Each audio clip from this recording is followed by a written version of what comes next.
Hello everyone, कैसे हो भाई? बढ़िया ना सब। आज क्या है? आज डेट कितना है? आज डेट 25 तारीख है, दिन सैटरडे। और हम लोगों का आज ओशियोनोग्राफी का क्वेश्चन करना है। ठीक है, 42 क्वेश्चन है टोटल।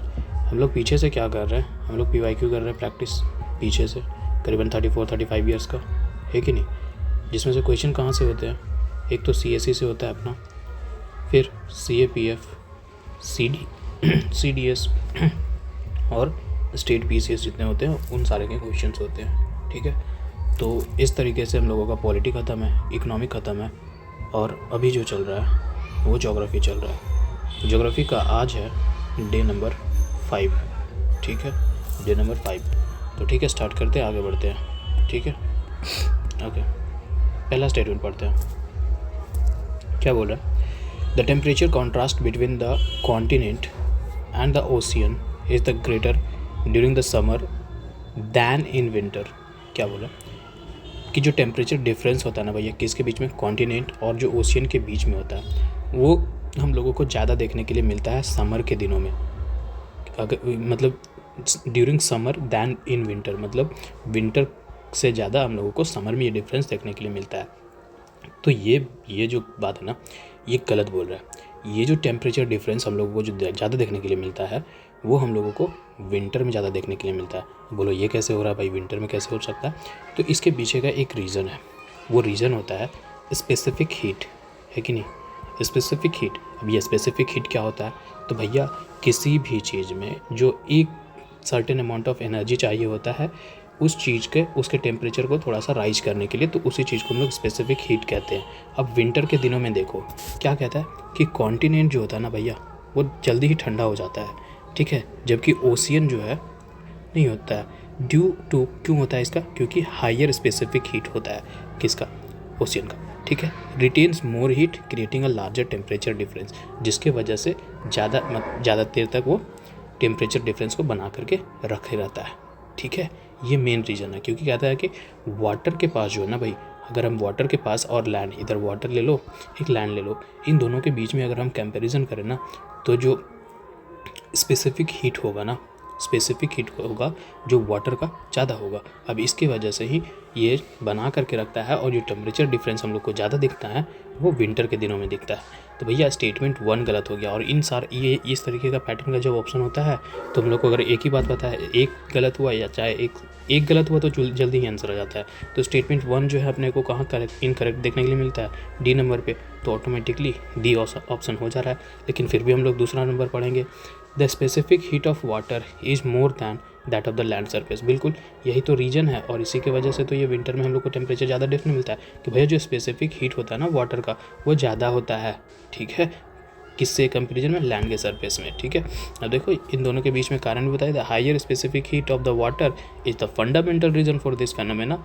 और इसके लिए क्या करता है? ये लेस एनर्जी लेता है to heat up a mass of land than the same amount of water. ठीक है, इन दोनों का कंपेरिजन करो तो वाटर जल्दी हीट अप हो जाता है कि नहीं? ओके, ठीक है, तो आगे बढ़ते हैं।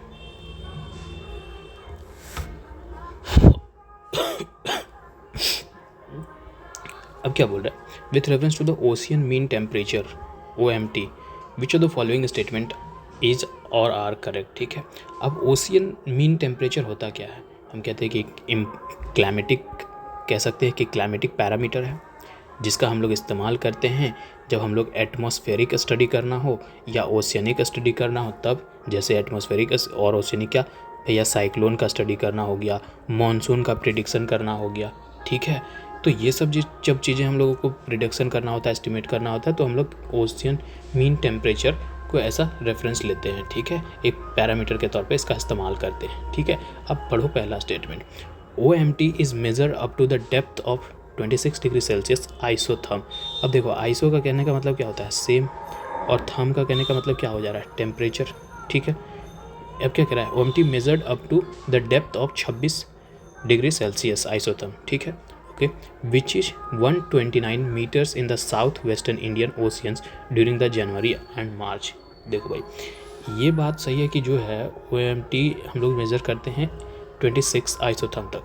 ठीक है, अप टू उतना तक कर लेता है। ठीक है, लेकिन इसका जो डेप्थ का ये बात बोला ना कि 129 metre in the south western Indian ocean during the January, ठीक है, ये बात गलत है। क्योंकि जो इसका अगर हम लोग डेप्थ की बात करेंगे तो इसका जो डेप्थ है ना वो वैरी करता है कितने मालूम, 50 से 100 मीटर के बीच में, ठीक है। और जब जनवरी और मार्च यहाँ बोल रहा है तो जब जनवरी और मार्च का समय हम देखेंगे ना तो जनवरी और मार्च के समय, ठीक है, तो वहाँ पर जो मीन 26 डिग्री सेल्सियस ये तो होगा, ठीक है, आइसोटोप का। लेकिन जो डेप्थ होगा ना, डेप्थ होगा ये क्या बोल रहे हैं, साउथ है वेस्टर्न इंडियन ओशियन ड्यूरिंग जनवरी। तो ये जो साउथ वेस्टर्न इंडियन ओशियन जनवरी और मार्च का समय है उस वक्त जो ये होगा डेप्थ होगा वो देखने के लिए हम लोगों को मिलता है 59 मीटर्स देखने के लिए मिलता है, ठीक है। तो भैया ये जो 129 है वो गलत हो गया, पहला स्टेटमेंट गलत है। अब दूसरा देखते हैं, दूसरा क्या बोलता है, OMT ocean mean temperature collected during the January and March can be used as assessing the weather amount of the rainfall in the monsoon will be less or more than a certain long term। भाई यही तो अभी हम ocean mean temperature यही तो बोला कि भाई प्रिडिक्शन के लिए तो इसका इस्तेमाल करते हैं, तो हाँ भैया कर सकते हैं इसका, ठीक है। तो ये जनरल बात कर दे रहा है, ठीक है, तो जो है सही हो जाता है। Okay, next question, consider the following statement, most of the world's coral reef are in a tropical water. ये बात बिल्कुल सही है, हम रेफरेंस के लिए इमेज लाए हैं। देखो ये इक्वेटर है, ये कैंसर हो गया, ये कैप्रिकॉर्न हो गया। कहाँ दिख रहा है सबसे ज़्यादा तुमको कोरल रिप्स? ये कोरल रिप्स के जो डॉट डॉट दिख रहे हैं ना वो कोरल रिप्स हैं। तो दिख रहा है भाई कि ट्रॉपिकल रीजन में ही सबसे ज़्यादा दिख रहा है कि नहीं? तो ये बात तो ठीक है, most of the world's coral reefs are found in the tropicals water. पहला स्टेटमेंट सही है भैया, ठीक है। अगर कुछ एग्जाम्पल देखें तो भैया ऑस्ट्रेलिया हो गया, इंडोनेशिया हो गया, फिलीपींस हो गया, पापुआ न्यू गिनी, फिजी हो गया, मालदीव्स हो गया, ये सारे कुछ कंट्रीज़ हैं अपने पास, ठीक है। 100 से ऊपर कंट्रीज़ है, लेकिन कुछ एग्जाम्पल्स, ठीक है। More than 1/3 of the world's coral reef are located in the territories of the Australia, Indonesia and the Philippines. ये बात सही है भैया कि जो ये देखो ऑस्ट्रेलिया, इंडोनेशिया इधर दिखता है ना हम लोगों को, ठीक है। क्या बोला? ऑस्ट्रेलिया, इंडोनेशिया एंड फिलीपींस, ये सब इधर ही दिखेगा यहाँ पर, है कि नहीं? ये ऑस्ट्रेलिया, इधर इंडोनेशिया मिल जाएगा और फिलीपींस भी यहीं मिलेगा, ठीक है। तो भैया ये बात भी सही है, लेकिन परसेंटेज की बात करें तो ऑस्ट्रेलिया जो है, ऑस्ट्रेलिया करीबन 17% रखता है, इंडोनेशिया करीबन 16% और फिलीपींस 9%। तो टोटल जब मिलाओगे तो बोल रहा है ना 1/3, तो पूरा का 1/3 देख रहा है। ऐसे भी देखो ना, डॉटेड डॉटेड सबसे ज़्यादा कहाँ दिख रहा है तुमको? पूरे मैप में से सबसे ज़्यादा यहाँ दिख रहा है। तो भैया 1/3 ये रखता है, ये बात भी सही है। पहला सही है, दूसरा सही है। अब तीसरा पे पहुँचते हैं। Coral reef are host for a greater number of animal phyla than the those hosted by the tropical rain forest. अब फाइला क्या ऐसा एस्टिमेट किया जा रहा है कि ठीक है कि भैया 25,000 तरीके के स्पीसीज़ यहाँ देखने के लिए मिलेंगे। उसमें से 32 और 33 एनिमल जो होंगे फाइला का वह यहाँ रहते हैं, ठीक है। उनका हैबिटेट यहाँ है, ठीक है। तो ये बात कह सकते हैं कि फाइला जो है कोरल रीफ होस्ट करता है greater number of animal phyla then those hosted in the tropical rain forest. कह सकते हैं भैया कि इतने सारे 25,000 स्पीसीज़ हैं, उसमें से 32 और 30 कह सकते हैं कि इतने एनिमल्स जो है फाइला ग्रुप वाले वो इनका हैबिटेट है, ये तो होंगे ही ना भाई, रखता होगा। तो बात सही है, ये भी कह दो सही है, ठीक है। तो ये भी कह देते हैं सही है। तो भैया अब जब तीनों सही है तो मेरे को तीनों में ऑप्शन कहाँ दिख रहा है? 1 2 3 डी में दिख रहा है, तो मार दो ना भाई डी, और क्या बात है, ठीक है। आगे बढ़ते हैं। ये पूरा क्वेश्चन रिपीट है, ठीक है। ओके, देखो क्या बोला, टाइड्स जो होते हैं वो अकर होते हैं ओशियंस में और समंदर में, किसके वजह से होते हैं? Gravitational force of the sun, gravitational force of the moon और centrifugal force of the earth. देखो ग्रेविटेशनल इफेक्ट, ठीक है, ग्रेविटेशनल इफेक्ट, ये मून्स का ग्रेविटेशनल इफेक्ट, ये सन्स का ग्रेविटेशनल इफेक्ट और उसका खुद का सेंट्रीफ्यूगल फोर्स जो होता है अर्थ का, उसके तो भी जो है ना सब तीनों के वजह से होता है, ठीक है। अब ये बात याद रखना टाइड्स वाला, अभी इससे एक क्वेश्चन और आगे बनेगा। विच of the following have the coral reefs? Which of the following have the coral reef? इनमें से किसके किसके पास कोरल रीफ है? तो भैया कोरल रीफ बनने के लिए क्या चाहिए, ठीक है। कोरल रीफ के लिए थोड़ा सा ऐसा वार्म वाटर टाइप में चाहिए, सलाइनिटी वाला वाटर चाहिए, है कि नहीं? इस तरीके का वाटर चाहिए।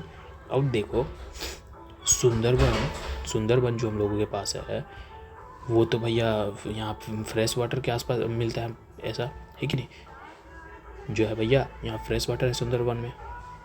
अब सुंदरबन में फ्रेश वाटर है तो ये कोरल रीफ के लिए तो सूट नहीं बैठेगा, तो चौथा को हटा दो।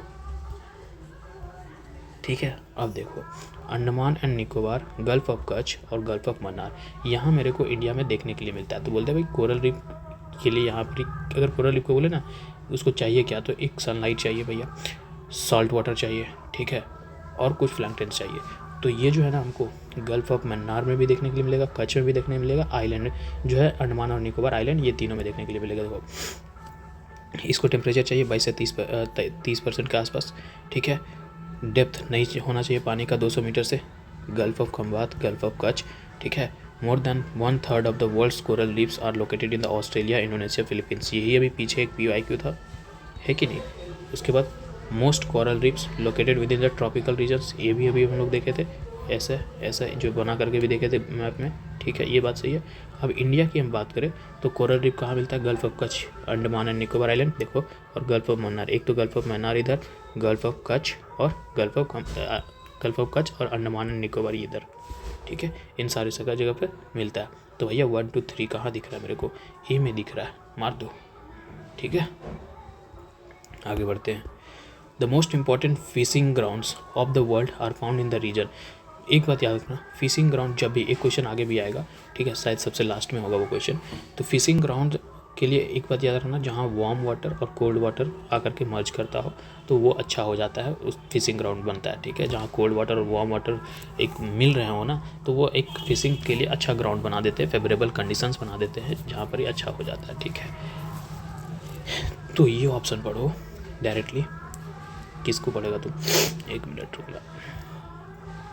Warm and cold atmospheric current नहीं, रिवर हम वाटर बोले, river drain out of the large mouth of the fresh water into the sea, नहीं, warm and cold oceanic current meet, जहाँ warm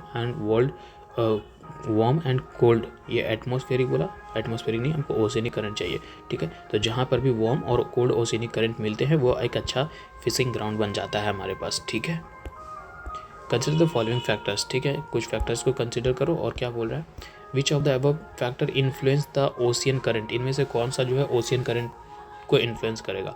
rotation of earth influence करेगा, बिल्कुल rotation of earth influence करेगा भैया। इसमें जो कोरियलिस इफेक्ट होता है, कोरियलिस इफेक्ट के वजह से जो ओशियन करंट का डायरेक्शन होगा उसको इन्फ्लुएंस करेगा। कोरियलिस इफेक्ट क्या करता है, एयर का और जो वाटर का जो है वो किधर मूव करेगा वो डिटरमाइन कर देता है कि अगर भैया नॉर्दर्न हेमिस्फीयर में है ये हमारा गोला, अगर हम नॉर्दर्न हेमिस्फीयर में और साउदर्न हेमिस्फीयर में, नॉर्दर्न हेमिस्फीयर में अगर हम बात करें तो वो किधर मुड़ता है, राइट की ओर मुड़ता है। अगर इधर से जा रहा है तो राइट की ओर मुड़ेगा, इसका राइट किधर होगा, अगर इधर से कोई चीज़ जा रहा है हवा तो ये राइट की ओर जाएगा। अगर साउदर्न हेमिस्फीयर पे होगा तो साउदर्न हेमिस्फीयर में लेफ्ट की तरफ मुड़ेगा। तो भैया कोरियलिस फोर्स, तो रोटेशन जो है, रोटेशन ऑफ अर्थ ये करेगा, क्योंकि यहाँ कोरियलिस फोर्स लगता हुआ नजर आएगा। एयर प्रेशर और विंड डिपेंड करेगा क्या, बिल्कुल ये भी डिपेंड करेगा, क्योंकि भैया इक्वेटर पे जो है क्या बनता है, लो प्रेशर बनता है कि नहीं।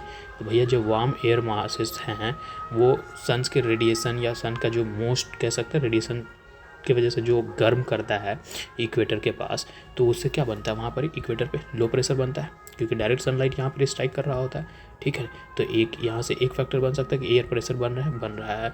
विंड जो राइजिंग कर रहा होगा वार्म एयर, वो ट्रैवल कहाँ करता है भैया, लो प्रेशर से हाई प्रेशर के करता है, तो भैया वो भी कारण बन रहा है ना भैया, ठीक है, बन रहा है। Density of the ocean water, अब डेंसिटी ऑफ ओशियन वाटर जो है ना ये भी इन्फ्लुएंस करेगा ओशियनिक करंट को, ठीक है। डेंसर वाटर होगा तो उसका क्या टेंडेंसी रहता है कि वो सिंक करेगा, जबकि अगर जो लाइटर होगा, वो लाइटर वाटर रहा तो वो राइज करने का उसका टेंडेंसी रहता है, तो वो भी मैटर करता है, ठीक है। अब रिवोल्यूशन ऑफ अर्थ क्या ये इफेक्ट करेगा, तो रिवोल्यूशन ऑफ अर्थ का ऐसा कुछ इन्फ्लुएंस नहीं है ओशियनिक वाटर पे, ठीक है, इसका नहीं है। बाकी और कुछ फैक्टर्स होंगे क्या, तो बिल्कुल और फैक्टर में अगर बात करें तो इंसोलेशन हो गया, ठीक है, प्लैनेटरी विंड हो गया, ग्रेविटी हो गया, और ओशियन का जो सैलिनिटी है वो हो गया, ठीक है। फिर जो तुम्हारा कोस्ट लाइन है उसका कैसा शेप है ये हो गया, और कुछ ये सारे इंपॉर्टेंट फैक्टर्स हैं। तो ठीक है, 4 नहीं है तो 1 2 3 कहाँ दिखने के लिए मिल रहा है मेरे को, बी में देखने के लिए मिल रहा है। 20 मारो सही और आगे बढ़ो, ठीक है। अब कह रहा है बिटवीन इंडिया और ईस्ट एशिया, इंडिया और east Asia navigation time distance can be greatly reduce by which of the following. ठीक है, कैसे हम लोग कम कर सकते हैं। इंडिया, ये इंडिया है और ईस्ट एशिया, ठीक है, ये ईस्ट एशिया है। इन दोनों के बीच में मेरे को अगर डिस्टेंस कम करना है या टाइम कम करना है, ठीक है, नेविगेशन में समय कम लगे और टाइम, ठीक है, समय कम लगे ताकि डिस्टेंस मतलब समय कम लगे and distance can be greatly reduced, और डिस्टेंस भी जो है वो कम हो जाए। तो क्या करना पड़ेगा हम लोगों को। तो अभी जो है ना भैया, अभी कुछ हम लोगों को इधर से ट्रैवल करना पड़ता है, ठीक है ना। करंट शिपिंग रूट की अगर हम बात करें तो सिंगापुर, मलेशिया, इधर से करना पड़ता है ना, जो मलक्का स्ट्रेट हम कहते हैं। Deepening the Malacca strait between the Malaysia and Indonesia, इधर है ना मलेशिया और इंडोनेशिया। अच्छा एक बात बताओ, अगर कोई रास्ता है, ठीक है, पहले से लोग जा रहे हैं, ट्रैवल कर रहे हैं, तो अगर हम इसको और ज़्यादा गड्ढा कर देंगे तो इसमें क्या इफेक्ट होगा। गड्ढा में जाएगा तो नहीं ना होगा भाई कोई इफेक्ट। मेरा टाइम तो वैसे ही लगेगा, डिस्टेंस भी वही लगेगा, क्योंकि हमको यहीं से जा करके पढ़ना पड़ेगा। गड्ढा करने से कोई फ़ायदा तुम्हारा बन तो नहीं रहा है, ठीक है। तो भैया गड्ढा करने से नहीं बन रहा है। Deepening the Malacca strait between the Malaysia and Indonesia, इससे कोई बात नहीं बनेगा, ठीक है, इससे कोई बात नहीं बनेगा। इससे मेरा टाइम भी नहीं बचेगा और ना ही डिस्टेंस भी रिड्यूस होगा।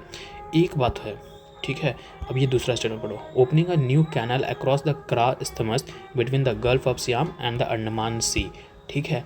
अब देखो यहाँ पर यह है इस्थमस ऑफ करा, ठीक है, इस्थमस ऑफ करा। अब अगर यहाँ पर ही हम इसको ऐसा तोड़ दे, ठीक है, तोड़ दे या कुछ काट करके इधर से थोड़ा सा ये कर दे, बस बहुत पतला है, यहाँ से थोड़ा सा रिमूव करना पड़ेगा, ठीक है, गल्फ ऑफ थाईलैंड, अंडमान से इधर से। अब यहाँ अगर हम हटाएं तो भैया ये जो अभी हम लोग इधर से ट्रैवल कर रहे हैं, वो यहाँ से हम लोग डायरेक्ट ऐसे जा सकते हैं। इतना ट्रैवल करके फिर इतना गया, ये टाइम बचा कि नहीं बचा, टाइम और डिस्टेंस बचा। तो भैया इसलिए बोल रहा है कि बिल्कुल ओपनिंग कर देंगे new canal cross the cross Tamas gulf of SIAM और अंडमान सी के बीच में, तो वो एक अच्छा चीज़ बनेगा जिसमें से टाइम भी बचेगा और डिस्टेंस भी बचेगा। अगर बात करें ना तो करीबन कितना डिस्टेंस रिड्यूस हो जाएगा अगर ऐसा करते हैं तो मालूम 1200 किलोमीटर के आसपास। 1200 किलोमीटर मायने रखता है यार, ठीक है। तो only B is the right answer. ये पूरी तरीके से एग्रीकल्चर में इस क्वेश्चन को हम लोग डिस्कस कर चुके हैं। वाटर वाला है, आंसर इसका ये है, ठीक है। Consider the following statement. The annual range of the temperature is greater in the Pacific Ocean than that of the Atlantic Ocean. अब क्या बोल रहा है ये, एक बात, एक मिनट, हाँ, कि भैया एनुअल रेंज ऑफ टेम्परेचर जो है वो ग्रेटर है कहाँ पर ही, पैसिफिक ओशियन में, किससे, तो एटलांटिक ओशियन से। तो भैया अगर हम एनुअल रेंज ऑफ टेम्परेचर की बात करें ना तो ये डिपेंड करता है कि ओशियन का साइज कैसा है, या कहीं पर भी सी हो गया, कुछ भी हो गया, उसका साइज कैसा है। अगर साइज बड़ा हुआ तो भैया जो एनुअल उसका रेंज होगा वो कैसा रहेगा, लोअर रहेगा, ठीक है, अगर साइज बड़ा रहा तो। और अगर साइज छोटा रहा तो एनुअल रेंज जो होगा वो बड़ा होगा उसका। तो एटलांटिक ओशियन जो है रिकॉर्ड करता है हाइयर एनुअल रेंज टेम्परेचर को कंपैरिजन करे अगर पैसिफिक से। तो रीज़न क्या है कि भैया साइज रीजन है उसका, ठीक है। तो पहला तो ऑप्शन गलत है कि पैसिफिक यहाँ बोल रहा था, तो पैसिफिक नहीं है, पहला ऑप्शन गलत है। The annual range of the temperature is greater in the northern hemisphere than that of the southern hemisphere. ये कह रहा है जो ये ना, ये है नॉर्दर्न हेमिस्फीयर, ये सॉदर्न हेमिस्फीयर। कह रहा है एनुअल रेंज ऑफ जो टेम्परेचर है वो ग्रेटर है कहाँ पर ही, नॉर्दर्न हेमिस्फीयर में, नॉर्दर्न हेमिस्फीयर में than of the southern hemisphere. बिल्कुल, क्योंकि नॉर्दर्न हेमिस्फीयर में हम लोग जानते हैं कि ज़्यादा लैंड पार्ट है, जल्दी ही हीट अप हो जाता है, फ्लैक्चुएशन यहाँ ज़्यादा हम लोगों को देखने के लिए मिलता है कि नहीं। क्योंकि यहाँ पर कह लो डायरेक्ट कॉन्टैक्ट होता है भैया कि लैंड का और दूसरे काउंटर पार्ट्स में, लैंड ज़्यादा है, एक रीज़न हम ये कह सकते हैं, ठीक है। और इधर नहीं है उतना ज़्यादा, तो ये रीज़न कह सकते हैं, तो मार सकते हैं दूसरा, ठीक है। और कौन कौन सा, अच्छा छोड़ दो, इतना काफ़ी है, ज़्यादा नहीं बोलते। कंसिडर द फॉलोइंग स्टेटमेंट, ठीक है, consider the following statement. Ocean current are the slow surface movement of the water in the ocean. बिल्कुल, ओशियन करंट जो है भैया स्लो सरफेस मूवमेंट है, सरफेस पे ही मूव करते हैं, हम लोग को दिखता है, ठीक है। ओशियन करंट जो कि एक वास्ट डिस्टेंस कवर करते हैं, जो कि भैया अर्थ के क्लाइमेट में एक अच्छा खासा रोल प्ले करते हैं, ये बात भी सही है, ठीक है। Ocean current assist in maintaining the earth's heat balance. बिल्कुल मेंटेन करता है भैया, वार्म हीट लेकर के, मतलब ऊपर से न तो इक्वेटर से कोई जा रहा है ऊपर तो वार्म वाला लेकर के जा रहा है, वार्म करे तो उधर जाकर थोड़ा सा ये कर रहा है, कंडीशन ठीक कर रहा है। ऊपर से कोई आ रहा है, नीचे बहुत गर्मी है तो ऊपर से कोई आ रहा है तो ठंडा वाला लेते आ रहा है। तो इस तरीके से भैया एक बैलेंस बना करके रहता है, मेंटेन करके रखता है बैलेंस को, ताकि कैसे वो हीट को रिडिस्ट्रीब्यूट करते रहता है, ठीक है।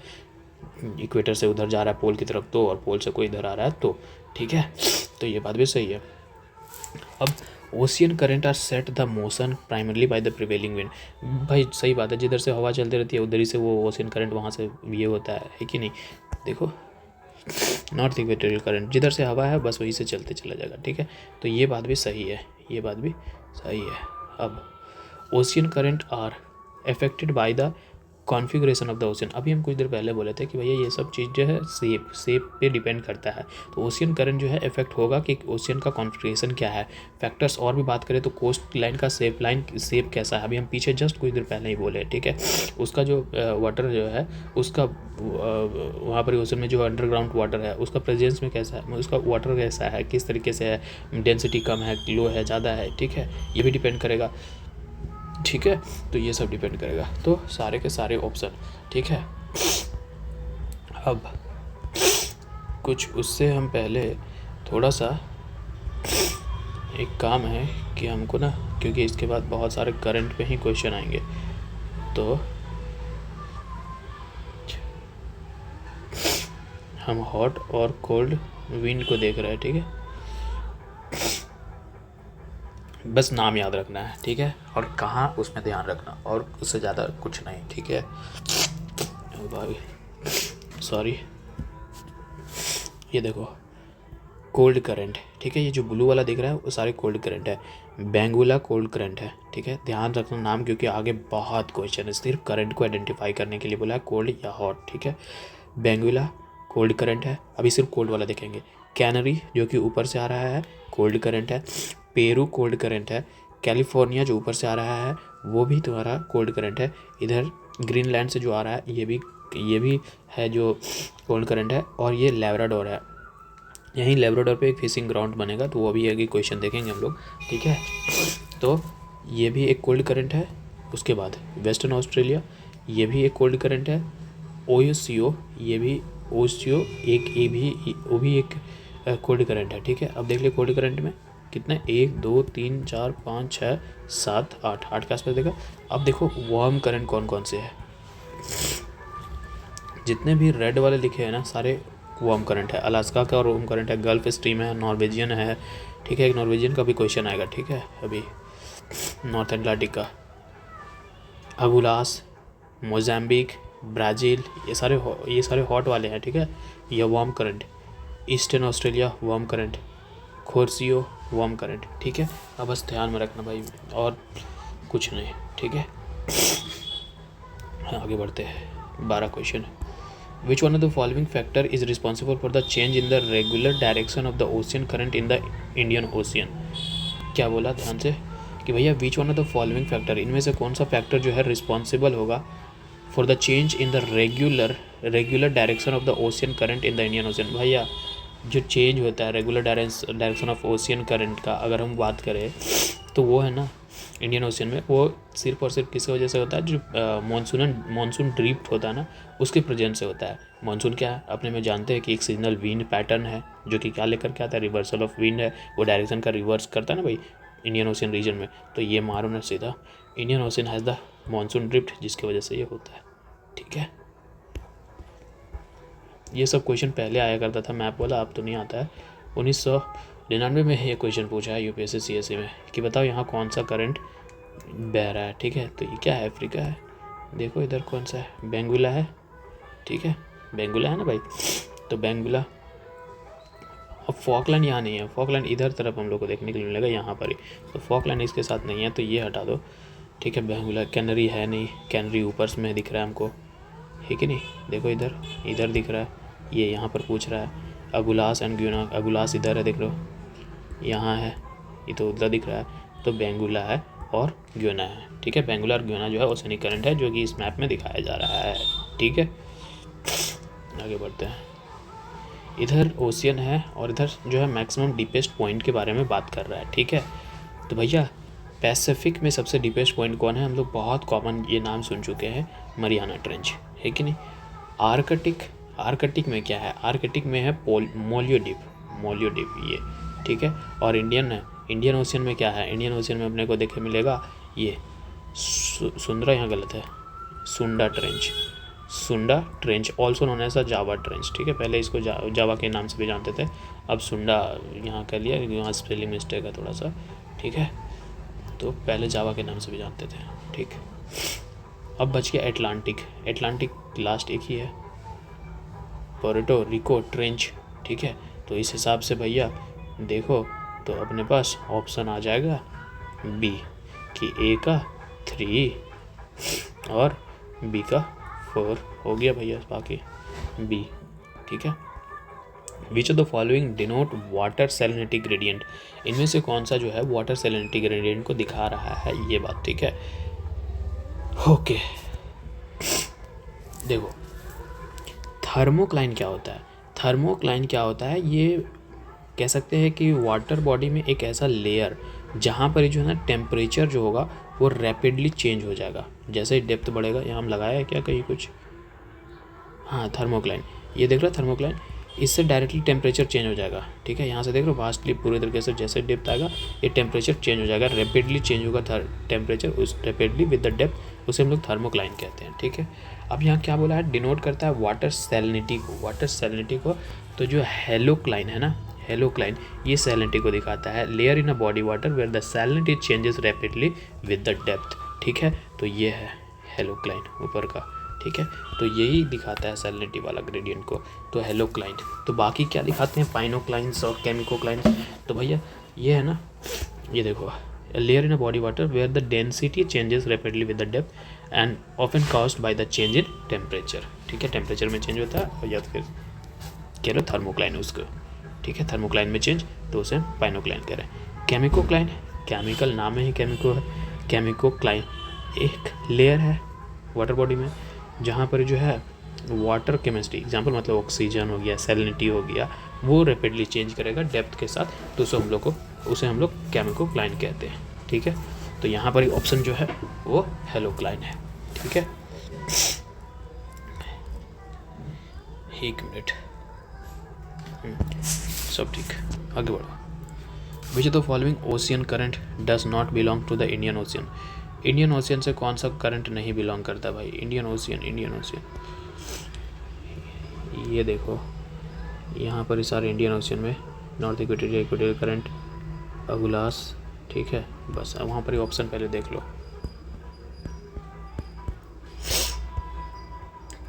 अगुलास देखा, Mozambique, south Indian ocean current, Benguela current अभी अभी ऊपर मारा था ना बेंगुला करंट, ठीक है। बेंगुला करंट अफ्रीका में है, तो इंडियन ओशियंस में वो कहाँ से ये होगा, ठीक है।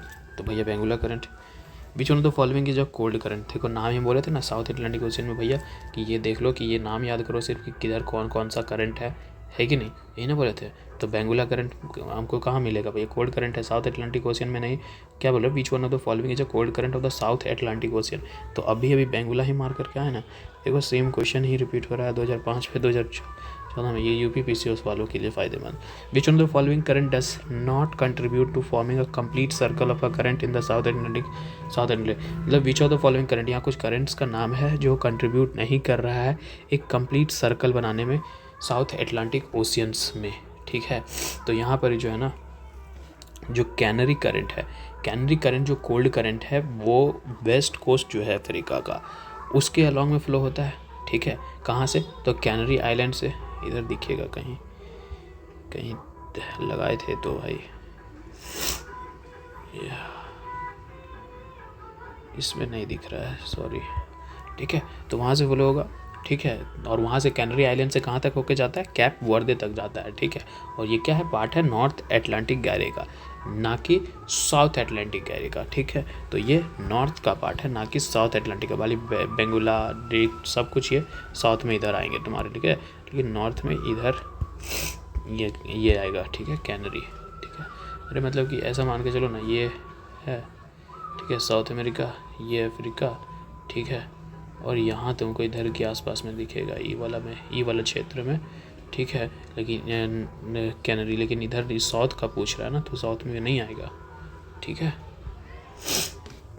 Which one of the following salt contribute the maximum to the salinity of the sea water. हम लोग कौन सा साल्ट खाते हैं भाई, कौन सा खाते हैं, वही कंट्रीब्यूट करेगा, सोडियम क्लोराइड NaCl, है ना। Contribute the maximum salinity of the sea water, कितना अप्रॉक्सीमेटली कह सकते हैं 77.7%, ठीक है।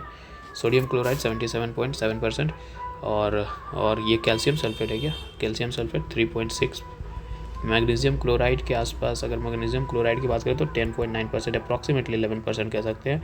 मैग्नीशियम सल्फेट का 4.7% के आसपास। इतना डाटा याद रखना 2000 पहले यूपीपीसीएस पे पूछता है, ठीक है। अच्छा, सैलिनिटी जो है, अगर हम लोग फैक्टर है एनसीईआरटी में पढ़ोगे तो लिखा भी है, factor affecting the ocean salinity. तो उसमें कौन कौन से होते हैं? तो पहला एक तो इवोपरेशन और प्रेसिपिटेशन हो गया, फिर फ्रेश वाटर इनफ्लो हो रहा है वहाँ पर ही कि नहीं हो रहा है, इस पर भी, ठीक है। फिर पोलर प्रोसेस की किधर से आ रहा है कि नहीं, विंड ऊपर से आ रहा है नहीं आ रहा है, फ्रीजिंग है क्या है, ठीक है। विंड ट्रांसपोर्ट है, ओशियन करंट है, टेम्परेचर और डेंसिटी, ये सब सैलिनिटी को डिपेंड ये करते हैं। Highest salinity is found in, highest salinity कहाँ मिलेगा हमको? डेड सी में, रेड सी में, great salt lake in the USA और लेक वन तुर्की में। तो सबसे ज़्यादा जो हाईएस्ट सैलिनिटी की हम बात करें तो अपने को देखने के लिए मिलेगा लेक वन तुर्की में, ठीक है। कितना देखने के लिए मिलेगा? 330 पीपीटी। पूरी तरीके से एनसीईआरटी में मेंशन है भाई, एनसीईआरटी में सारे ऐसा एक बॉक्स बनाया हुआ है और वहाँ मेंशन है, इसलिए हम इसका कोई फिगर वगैरह भी नहीं लगाए क्योंकि एनसीईआरटी पूरी तरीके से 330 वहाँ खुद ही बॉक्स है। डेड सी का कितना है? 250, ठीक है। रेड सी का कितना है? तो 39 पीपीटी। और ग्रेट्स और देख लो, ऐसे एक बाल्टिक सी का पहले आता है और ज़्यादा, तो बाल्टिक का सी, ठीक है। कैस्पियन का भी आता है तो 180 के आसपास, ठीक है। Sorry. When the density of the sea increases, ठीक है, जब समंदर का डेंसिटी इंक्रीज होगा तो क्या होगा भैया? तो एक ही काम होगा कि सैलिनिटी इंक्रीज बट डेप्थ जो होगा डिक्रीज हो जाएगा, क्योंकि डेंसिटी बढ़ रहा है तो डेप्थ बढ़ जाएगा ना, मॉलिक्यूलर पास आ जाएंगे तो डेप्थ जो होगा ज़्यादा डेप्थ तक नहीं जा पाएगा फिर वो, ठीक है। तो इंक्रीज करेगा, ठीक है, सैलिनिटी इंक्रीज करेगा लेकिन डेप्थ जो है वो डिक्रीज कर जाएगा, ठीक है, क्योंकि वो क्या कर देता है? एलिवेट कर देता है सैलिनिटी को, इसीलिए डेंसिटी इंक्रीज कर देता है, ठीक है। ओके, बी भाई फिर से पूछा वर्ल्ड्स डीपेस्ट ट्रेंच, पहले क्वेश्चन किए हैं कि नहीं किए हैं? सिर्फ यहाँ क्या है कि हम लोग वर्ल्ड्स डीपेस्ट ट्रेंच किस नाम से जान रहे थे? मेरियाना ट्रेंच के नाम से जान रहे थे, है कि नहीं? World deepest trench Mariana trench के भी अभी ऊपर मारे थे, ठीक है। लेकिन भैया वर्ल्ड्स डीपेस्ट ट्रेंच को अगर हम दूसरे नाम से कहना तो चैलेंजर डीप, ये चैलेंजर डीप जो है ना, ये भी मारियाना ट्रेंच में ही है, ठीक है। वेस्टर्न पैसिफिक ओशन में देखने के लिए मिल जाएगा, सिर्फ नाम ही अलग है भैया। The country benefiting the most out of the north Atlantic drip, बोले थे ना कि कौन सा कंट्री है जो नॉर्थ अटलांटिक ड्रिप से सबसे ज़्यादा बेनिफिट होगा, ठीक है। यहाँ नहीं है क्या वो वाला, हम लगाए नहीं क्या? एक मिनट लाना पड़ेगा, अच्छा छोड़ना, यहाँ था ना नॉर्थ अटलांटिक ड्रिप, ऐसा तो मारो ना, ये पहले कौन आ रहा था? देखो ना, नॉर्वे आ रहा है, इधर कहीं तो लगाए होंगे यार, यहीं पर तो है, यहाँ पर ही नॉर्थ अटलांटिक ड्रिप ये आ रहा है और यहाँ दिख रहा है मेरे को नॉर्वे, ऑप्शन में वहाँ नॉर्वे है तो हम नॉर्वे मार देंगे, ठीक है। पोलैंड पुर्तगाल वो इधर इस साइड में आएगा, इस साइड में, ठीक है। और नाइजीरिया तो अफ्रीका में जाएगा, तो नॉर्वे एक बेस के पास बचता है जो सबसे फ्रंट में आ जाता है, ठीक है, तो इसलिए मार रहे हैं। Ocean current different from the remaining 3, देखो ये कह रहा है कि इनमें से बताओ कि एक डिफरेंट ओशियन करंट, तो भैया different ocean current Benguela, Brazilian, south equatorial, ये सब जब देखोगे, ठीक है, तो क्या है सारे के सारे, अगर ये पहले देखो, अभी बेंगुला हम लोग करके आए थे, 2-3 जगह बेंगुला करके आए है कि नहीं? अब ये बेंगुला देखो, बेंगुला है कि नहीं, ये सब देखो, तो भैया ये वाला जो क्वेश्चन है कि डिफरेंट फ्रॉम द रिमेनिंग 3, तीनों से अलग है क्यों? तो ये जो पेरुवियन करंट है ना, ये कोल्ड करंट है जो western coast of South Africa में फॉलो करता है, कहाँ से? पेरू से चिली तक, ठीक है, साउथ ईस्ट पैसिफिक ओशन में। और ये कैसे होता है? तो भैया जो कोल्ड वाटर का अपवेलिंग होता है कहाँ से? डीप ओशियन से, ठीक है। और बाकी के जो हैं वो थोड़ा सा यहाँ कुछ गलती किया है, ठीक है। बेंगुला तो कहाँ, हम लोग का बेंगुला तो कोल्ड करंट था कि भाई बकवास कर रहा है, यहाँ कोल्ड करंट है ना बेंगुला, है कि नहीं? कोल्ड करंट है ना बेंगुला। और कौन कौन से करंट को यार नाम लिया, इसको रुको उठा करके वहीं लेकर के जाते हैं, कॉपी,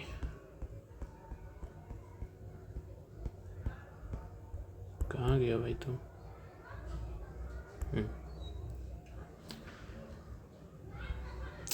अरे यार,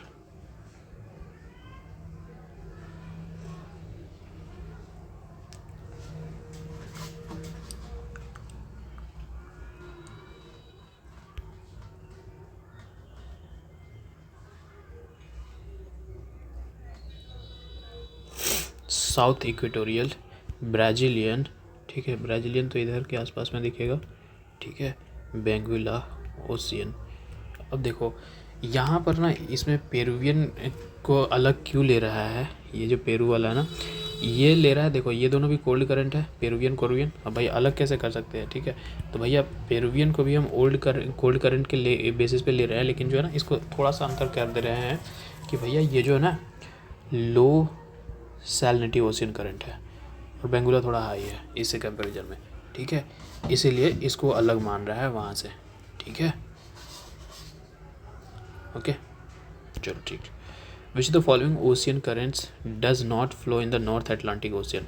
नॉर्थ अटलांटिक ओशियन, ये है अटलांटिक ओशियन, और नॉर्थ अटलांटिक ये हो गया, ये इक्वेटर यहाँ से ऊपर में। अब बोल रहा है इनमें से कौन सा वहाँ फॉलो नहीं करता है? बेंगुला तो नीचे है, यहाँ दिख रहा है बेंगुला साउथ में, नॉर्वेजियन ऊपर में है कि नहीं, और फ्लोरिडा ऊपर में भी है, गल्फ स्ट्रीम भी ऊपर में ही है, ये देखो गल्फ स्ट्रीम ऊपर में ही है, नॉर्वेजियन ऊपर में ही है, तो भैया अलग कौन है? बेंगुला। देख रहा है सिर्फ बेंगुला कितनी बार आ रहा है, ठीक है, ये उत्तराखंड पीसीएस का है। 26 question, which one of the following organic oceanic, क्या पढ़ रहा है यार तुम, organic oceanic current is not associated with the Pacific ocean? इनमें से कौन सा जो है पैसिफिक ओशियन से रिलेशन नहीं रख रहा है, ठीक है, तो मैप अगर हम इतनी बार देख चुके हैं अभी ओशियन करंट वाला, तो ऐसे ही पता चल जाना चाहिए भाई कि कैनरीज जो है ये हम लोग ऊपर में देख रहे हैं, इधर वाला हम देख रहे हैं कैनरीज हम लोग यहाँ देख रहे हैं, तो ये कहाँ इंडियन ओशियन में है? नहीं ना, है ना, इंडियन मतलब पैसिफिक ओशियन की बात करें तो पैसिफिक में थोड़ी है, वो तो ऊपर है ना, बाकी कुरुसियो, कैलिफोर्निया, हम्बल्ट बर्ड सारे के सारे पैसिफिक में आ जाएंगे तुम्हारे इधर, ठीक है। तो A, which one is the most extensive part of the oceanic floor? ये है ओशियनिक फ्लोर्स, ठीक है। अब इसमें से जो कर रहा है कि सबसे एक्सटेंसिव पार्ट कौन है, ये देखो सबसे ज़्यादा बड़ा कौन दिख रहा है? ये दिख रहा है एबिसन प्लेन, एबिसन प्लेन। तो एबिसन प्लेन को ही ना हम दूसरे नामों से क्या यहाँ बुला सकते हैं मालूम? एक मिनट, डीप सी प्लेन, ठीक है, ये जो है ना दूसरे नाम से हम डीप सी प्लेन के नाम से जानते हैं, ठीक है, एबिसन प्लेन को। तो सबसे एक्सटेंसिव कह रहा है, most extensive part of the oceanic floor, तो डी, बाकी ये सब नहीं है, ठीक है। ये पिक्चर को देख लो एक बार ध्यान से, आगे भी एक क्वेश्चन आएगा फिर आगे। 28, गल्फ स्ट्रीम, गल्फ स्ट्रीम कहाँ है भाई? अभी भी इतनी बार देख करके आए, ऊपर में दिख रहा है ना गल्फ स्ट्रीम, हमको यहाँ दिख रहा है गल्फ स्ट्रीम। अब पढ़ो गल्फ स्ट्रीम, और क्या है ये देख लो कि वर्ल्ड है, कोल्ड है कि क्या है? गल्फ स्ट्रीम रेड से है, मतलब रेड से है तो मतलब क्या होगा? वार्म होगा। गल्फ स्ट्रीम, गल्फ स्ट्रीम का चौथा number warm current, gulf stream 4 warm current, A का 4 यहाँ दिख रहा है, यहाँ दिख रहा है, बाकी दो को हटा दो, ठीक है। उसके बाद क्या बचा? उसके बाद देखो ना, ये पढ़ो waste Australian current. Waste Australian current कहाँ दिखेगा मेरे को? इंडियन ओशियन में, इंडियन ओशियन में डी का 3 यहाँ दिखा ऑटोमेटिकली आंसर, बाकी यहाँ 3 है ही नहीं, ऑटोमेटिकली कट गया। ए का डी का 3, तो मतलब वेस्ट विंड ड्रिप क्या होता है? एक स्लो ईस्टवर्ड मूविंग वाटर होता है, कहाँ पर ही वेस्ट, ऐसा कह रहे हैं कि जो वेस्टर्ली विंड जोन है ना उसमें, यही वाला slow movement of the water over the zone of the westerly wind, ठीक है। पेरू करंट भी देख करके आए थे अभी, कहाँ पर पेरू करंट? पैसिफिक ओशियन में है, इधर दिख रहा है पैसिफिक ओशियन कहाँ? एक नंबर में, ठीक है, हो गया। Main source of salinity of the sea का जो है मेन सोर्स सैलिनिटी का क्या होता है? रिवर होता है, लैंड होता है, विंड होता है, या फिर ऐसे इजेक्ट किए जाते हैं वोल्केनो से, वो होता है। तो जो लैंड को जो है ना, लैंड को कंसिडर करता है कि main source of the salinity है सी का, ठीक है, क्योंकि भाई लैंड में जो है ना क्या होता है कि बहुत सारे मिनरल्स साल्ट का ओरिजिन है, ठीक है, और वो सब जो है एक बाद जियोलॉजिकल टाइम स्केल में देखें तो वो सारे कुछ ना कुछ आ जाते हैं और कंट्रीब्यूट करते हैं तुम्हारे ओशियंस में, ठीक है। ठीक है, क्योंकि रॉक्स इरोड होते हैं फिर डिज़ोल्व होता है, वो इरोड होकर के आगे बढ़ता है, डिज़ोल्व हो जाता है पानी में, फिर उसी तरीके से वो जो मिनरल्स होते हैं जो सॉल्ट होते हैं वो धीरे धीरे वो बढ़ते जाता है। ठीक है, आता कैसे है, रेन वाटर होता है, वर्षा होती है, सारे पानी इकट्ठे होकर के इरोड होते हुए सबको लेते हुए ले करके आते हैं और ये बढ़ा देते हैं सैलिनिटी। ठीक है, the distance between the two successive crest और a trough sea wave is called as a, ये दोनों के बीच में ये क्रेस्ट है और ये ट्रफ है। ठीक है, दोनों के बीच के डिस्टेंस को क्या कहते हैं, वेवलेंथ कहते हैं, बात ख़त्म। ठीक है, वेव हाइट क्या है, वेव हाइट कुछ नहीं है, डिस्टेंस है बिटवीन द क्रस्ट और ट्रफ ऑफ वेव। ठीक है, हाइट डिस्टेंस। ठीक है, उसके बाद वेव फ्रीक्वेंसी क्या है, वेव फ्रीक्वेंसी कि भाई कितने नंबर ऑफ वेव्स तुमने कंप्लीट किए हैं किसी स्पेसिफाइड अमाउंट ऑफ टाइम में, है कि नहीं। और फेज तो कुछ नहीं है भैया, एक डिस्टेंस है कि जब विंड हवा चलती है तो वो कितना एक कोस्ट तक पहुंचने में कितना समय लेती है, उसी चीज़ को हम लोग फेज कहते हैं। ठीक है, 31 consider the following statement to sea salinity, sea salinity से ध्यान में रख करके बात करो। ठीक है, the ocean salinity depends on the evaporation and precipitation, बिल्कुल जितना ज़्यादा इवोपरेशन होगा उतना ज़्यादा वहाँ पर ये होगा, क्योंकि भाई सब पानी में डिज़ोल्व है साल्ट, पानी में डिज़ोल्व साल्ट है तो भैया जब वो इवोपरेशन होगा तो इवोपरेशन पानी उड़ जाएगा, बच क्या जाएगा, सिर्फ डिज़ोल्व साल्ट बच जाएगा, है नहीं। तो उससे क्या होगा कि इंक्रीज़ कर देगा भाई सैलिनिटी वहाँ पर ही। ठीक है, प्रेसिपिटेशन पे भी डिपेंड कर रहा है, क्योंकि प्रेसिपिटेशन होगा, वर्षा होगी तो वही डिक्रीज़ कर देगा, वो डाइल्यूट कर देगा सैलिनिटी को, तो पहला बात सही है। Any changes in the temperature of the density influence the salinity, किसी भी तरीके का चेंजेस होता है टेम्परेचर में तो इफेक्ट करेगा ही भैया। क्या करेगा, या तो इंक्रीज़ कर देगा वाटर का टेम्परेचर या तो डिक्रीज़ करेगा। अगर वाटर का टेम्परेचर इंक्रीज़ हुआ तो डेंसिटी क्या होगा, ये हो जाएगा, डिक्रीज़ हो जाएगा, है कि नहीं, वाइस वर्सा ऐसे ही चलेगा। Major source of the sea salinity is the terrestrial discharge by the river. अब क्या बोल दिया, major source of a sea salinity is a terrestrial discharge of a by the river. Main source of salinity of the sea is land. कैसे बोल रहा है, तो वैसे भी गलत कर दो, है कि नहीं। Major source of a sea salinity हम यहाँ पर ही कह सकते हैं कि सी सैलिनिटी का अगर मेजर सोर्स है तो अभी भी देखो ना, यहाँ इवोपरेशन भी है, प्रेसिपिटेशन भी है, और वहाँ पर ही था ऑप्शन में लैंड था, तो हम लैंड मार दिए। ठीक है, तो इवोपरेशन ना भैया, इवोपरेशन में कह सकते हो, है कि नहीं। तो ये गलत कर दो, तीसरा को ऑटोमेटिकली मेरे पास ऑप्शन ए बच रहा है। Which of the following statement with regard to the continental shelf is not correct. Continental shelf से रिलेटेड कौन सा बात सही नहीं है, ये है कॉन्टिनेंटल सेल्फ। ठीक है, ये दिख रहा है कॉन्टिनेंटल सेल्फ है। अब कॉन्टिनेंटल सेल्फ को देखो कि भैया ये धीरे धीरे ऐसा दिख रहा है कि स्लोपिंग टाइप में है कि नहीं, धीरे धीरे स्लोपिंग टाइप में है कि ऐसे दिख रहा है, सीधा 90 डिग्री दिख रहा है क्या, नहीं ना दिख रहा है कि तुम यहाँ एक पाँव रखे हो एक दूसरा रखोगे तो ऐसे नीचे गिर जाओगे, ऐसा नहीं ना है। तुम अगर उतरना चाहो तो आराम से उतर सकते हो। ठीक है, सेल्फ जेंटल स्लोप दिख रहा है कि नहीं, ये बात। अब इसके लिए बोल रहा है कि कौन सा बात सही नहीं है। ठीक है, सब सही है, लेकिन तीसरा ऑप्शन पढ़ो, they have the abrupt fall towards the continental slope. Abrupt fall है क्या, कॉन्टिनेंटल स्लोप है ये। ठीक है, ये स्लोप है, यहाँ देख रहे नाम स्लोप। ठीक है, और ये सेल्फ एब्रप्ट फॉल मतलब कि सीधा 90 डिग्री, एक पैर दूसरे पैर आगे जैसे बढ़ाएं सीधे गिर गया, नहीं ना भाई, ये गलत है ना, ये तो जेंटल स्लोप है ना। तो क्या बोला है, सी वाला ही गलत है ना भैया, एब्रप्ट फॉल नहीं है, जेंटल स्लोप है। यहाँ बोलना चाहिए था हमको कि एब्रप्ट नहीं है भैया, जेंटल स्लोप है। ठीक है, गलत। It is reported that there is an ongoing decrease in the pH value. ठीक है, सॉरी, ये क्या कह रहा है कि ongoing reported that there is an ongoing decrease in the pH value of the ocean. pH value जो ocean water है उसका pH वैल्यू अगर डिक्रीज होते जा रहा है because of the global warming की वजह से।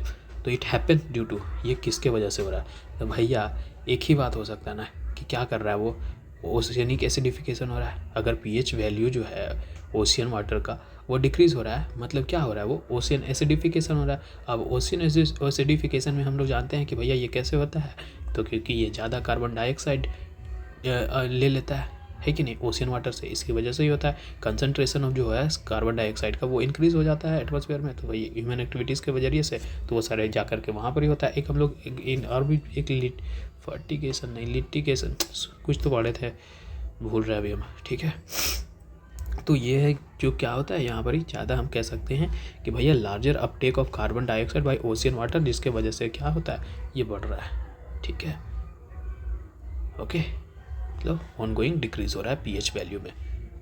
ठीक है, ओके, आगे बढ़ते हैं। Isohalines are the line joining equal to.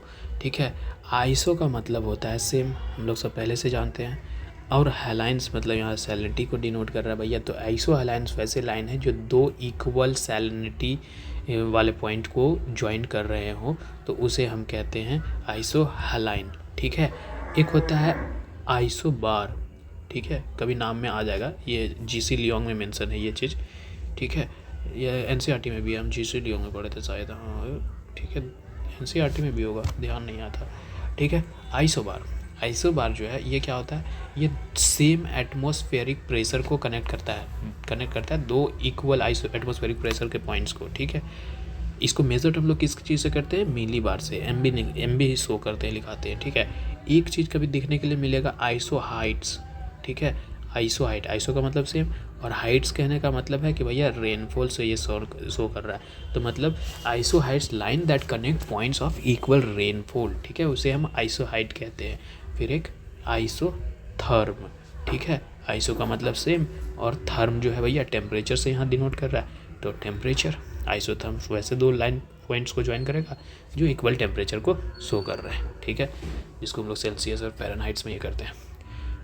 Which one of the following do not influence the oceanic current. हम अभी ओशियन करंट में बात किया था ना कि कौन कौन सा चीज़ ये कर सकता है और ये नहीं करता है। जब हम टाइड वाला जो बोले थे उस वक्त हम बोले थे, है कि नहीं, gravitational pull by the sun and the moon, और gravitational pull by sun and moon हो रहा है, तो वो क्या बन रहा था, वो तो टाइड बन रहा था। Gravitational pull of sun and moon जो है वो किसको इफेक्ट कर रहा था, ओशियनिक टाइड को। ये क्या बोल रहा है, ओशियनिक करंट बोल रहा है कि नहीं, तो ये भी बात गलत है। डू नॉट इन्फ्लुएंस, तो ये नहीं इन्फ्लुएंस करेगा क्योंकि ये इन्फ्लुएंस कर रहा है ओशियनिक टाइड को, बाकी ये ओशियनिक ये क्या बोल रहे हैं, ओशियनिक टाइड को कर रहा है तो ओशियनिक करंट को नहीं करेगा, तो भैया यही बोलो ना, डू नॉट बोला था। विच one of the following is a cold oceanic current.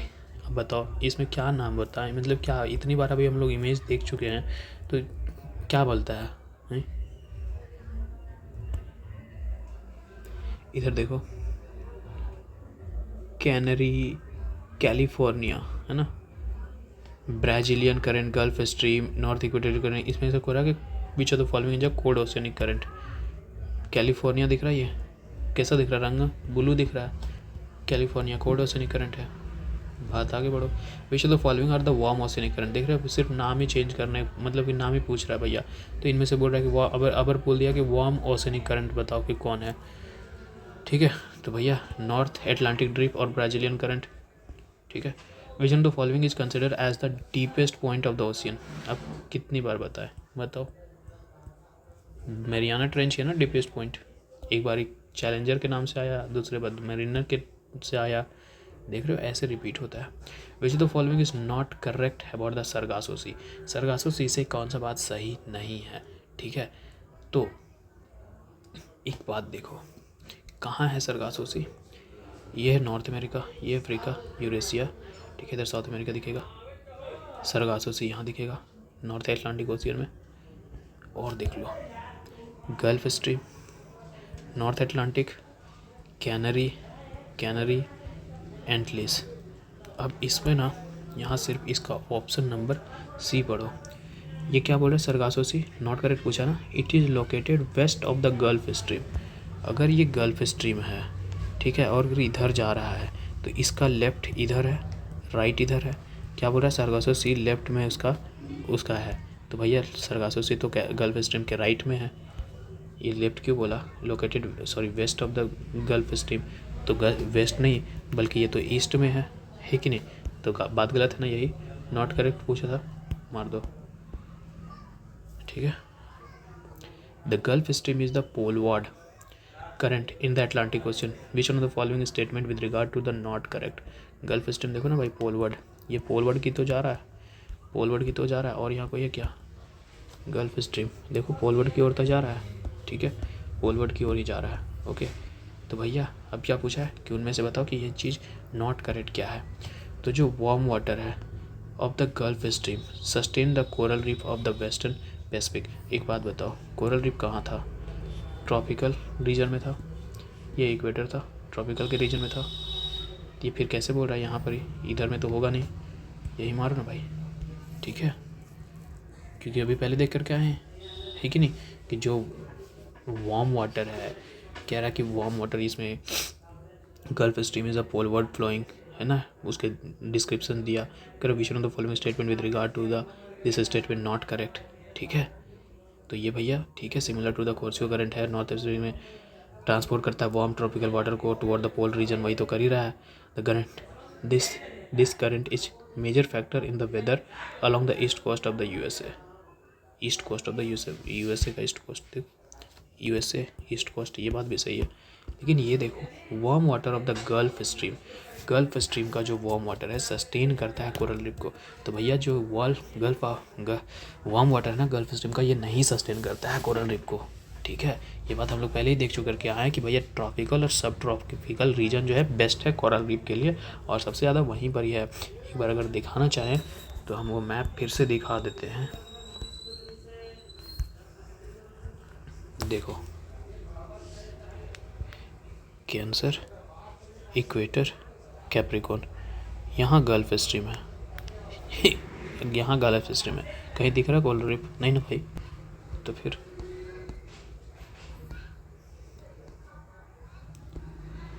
तो डी ही मारो, और कोई ऑप्शन ही नहीं है। अब 41,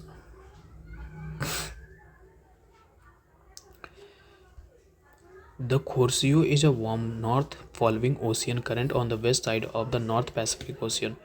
यहाँ देखो खोर्सियो है ना, Kuroshio is a warm, red है मतलब वार्म, नॉर्थ फ्लोइंग, ऊपर जा रहा है, north flowing ocean current on the west side of the north Pacific ocean. ये पैसिफिक है पूरा ओशियन, ये पैसिफिक है, ये नॉर्थ है पैसिफिक, है ना, इधर साउथ पैसिफिक, तो नॉर्थ पैसिफिक ओशियन। सर पहला स्टेटमेंट सही है।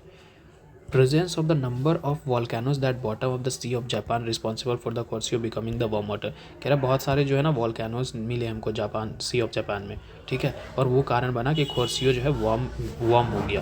तो ये बात गलत है भैया।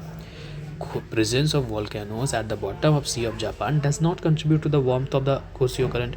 खोर्सियो करंट वार्म है इसलिए क्योंकि वो ट्रॉपिक में ओरिजिनेट हो रहा है और उसका वाटर गर्म है। देखना भैया, ट्रॉपिक ये है ना, इक्वेटर वाला ही है ना, और यहाँ ओरिजिनेट हो रहा है, तो यहाँ गर्मी ये ना होगा भैया, तो गर्मी का है, ठीक है।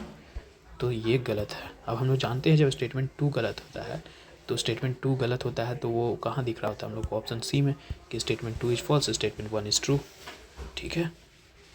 अब लास्ट बच गया, in the absence of cold Labrador current, in the absence of cold Labrador current which one of the following cold happen.